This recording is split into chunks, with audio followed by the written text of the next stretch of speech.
ലോകത്തെവിടെ പോയാലും മലയാളി ഉണ്ടാകും. മലയാളിക്കൊരു ചായക്കടയുണ്ടാകും. തമാശയായി പറയുന്നൊരു കാര്യമാണിത്. ചുക്കില്ലാത്ത കഷായം പോലെ മലയാളികളുടെ പങ്കാളിത്തം എല്ലാത്തിലും എല്ലായിടത്തും ഉണ്ടാകും. ഇപ്പോഴിതാ ഇന്ത്യയുടെ അഭിമാനം ഉയർത്താൻ ഒരുങ്ങുകയാണ് ഒരു മലയാളി. തനി പാലക്കാട്ടുകാരൻ. ഇന്ത്യയുടെ ഗഗൻയാൻ സഞ്ചാരത്തിന് ചുക്കാൻ പിടിക്കുന്നത് പാലക്കാട് നെന്മാറ സ്വദേശിയായ പ്രശാന്ത് ബാലകൃഷ്ണൻ നായരാണ്. Group captain Prashant Balakrishnan Nair.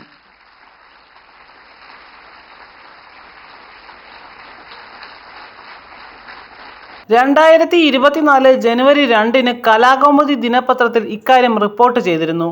ബഹിരാകാശ യാത്രയ്ക്കായി ഇന്ത്യ തെരഞ്ഞെടുത്ത് പരിശീലനം നൽകി വരുന്ന വ്യോമസേനാ പൈലറ്റുമാരിൽ ഒരാൾ മലയാളിയാണെന്നായിരുന്നു കലാകൗമുദി പ്രസിദ്ധീകരിച്ച വാർത്ത. 2 കൊല്ലം മുമ്പ് റഷ്യയിൽ ആദ്യഘട്ട പരിശീലനം പൂർത്തിയാക്കിയ ഇവർ ബാംഗ്ലൂരിൽ തുടർ പരിശീലനത്തിലാണ്. ഇവരെ പറ്റിയുള്ള വിവരങ്ങൾ അതീവ രഹസ്യമായി സൂക്ഷിച്ചിരിക്കുകയാണ്. അടുത്ത വർഷം ശ്രീഹരിക്കോട്ടയിൽ നിന്ന് ഗഗൻയാൻ പേടകത്തിൽ യാത്രികരെ ശൂന്യാകാശത്തേക്ക് അയക്കും. ഇങ്ങനെയായിരുന്നു വാർത്ത. തിരുവനന്തപുരം VSSCയിൽ നടന്ന ചടങ്ങിലാണ് ബഹിരാകാശത്തേക്ക് പോകുന്ന പ്രശാന്ത് ഉൾപ്പെടെ 4 യാത്രികരുടെ പേരുകൾ പ്രധാനമന്ത്രി നരേന്ദ്രമോദി പ്രഖ്യാപിച്ചത്. ഇതോടെ പ്രശാന്ത് ബാലകൃഷ്ണൻ നായരെ കുറിച്ച് കൂടുതൽ അറിയാനുള്ള അന്വേഷണത്തിലാണ് Malayali.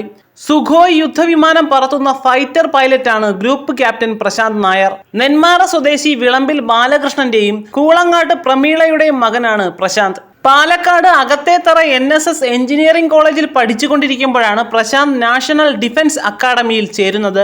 US air command and staff കോളേജിൽ നിന്ന് 1ാം റാങ്കോടെ ബിരുദം. 1998 ഹൈദരാബാദ് വ്യോമസേന അക്കാദമിയിൽ നിന്ന് സോർഡ് ഓഫ് ഓണർ സ്വന്തമാക്കി. 1999 പ്രശാന്ത് നായർ ഇന്ത്യൻ എയർഫോഴ്സിൽ ചേരുന്നത്. 25 വർഷമായി അദ്ദേഹം വ്യോമസേനയിൽ ഗ്രൂപ്പ് ക്യാപ്റ്റനായി സേവനമനുഷ്ഠിക്കുകയാണ്. 2019 മുതൽ പ്രശാന്തും ടീമിലുള്ള 3 ബഹിരാകാശ യാത്രികരും റഷ്യയിലെ ഗഗാറിൻ കോസ്മോനറ്റ് ട്രെയിനിംഗ് സെന്ററിൽ പരിശീലനത്തിലായിരുന്നു. ഇതിനുശേഷം തിരിച്ചെത്തിയ ഇവർ ഇപ്പോൾ ബാംഗ്ലൂരിൽ ISROയുടെ പരിശീലനത്തിലാണ്. 2025 ഇന്ത്യ നടത്താനിരിക്കുന്ന ഗഗൻയാൻ പദ്ധതിയിലെ ബഹിരാകാശ സഞ്ചാരികളെല്ലാം യുദ്ധവിമാനത്തിന്റെ പൈലറ്റുമാരാണ്. പ്രശാന്ത് നായരെ കൂടാതെ അങ്കദ് പ്രതാപ്, അജിത് കൃഷ്ണൻ, ശുഭാംശു ശുക്ല എന്നിവരാണ് ദൗത്യ സംഘത്തിൽ ഉള്ളത്. മനുഷ്യനെ ബഹിരാകാശത്തേക്കും അവിടെ നിന്ന് തിരിച്ചും സുരക്ഷിതമായി എത്തിക്കാൻ സാധിക്കുമെന്ന് തെളിയിക്കുക എന്നതാണ് ഗഗൻയാന്റെ ലക്ഷ്യം. ബഹിരാകാശ സഞ്ചാരികളെ 3 ദിവസത്തേക്ക് 400 കിലോമീറ്റർ അകലെയുള്ള ഭ്രമണപഥത്തിൽ എത്തിച്ച് ഭൂമിയിൽ തിരിച്ചെത്തിക്കുക എന്നതാണ് ദൗത്യത്തിന്റെ ലക്ഷ്യം.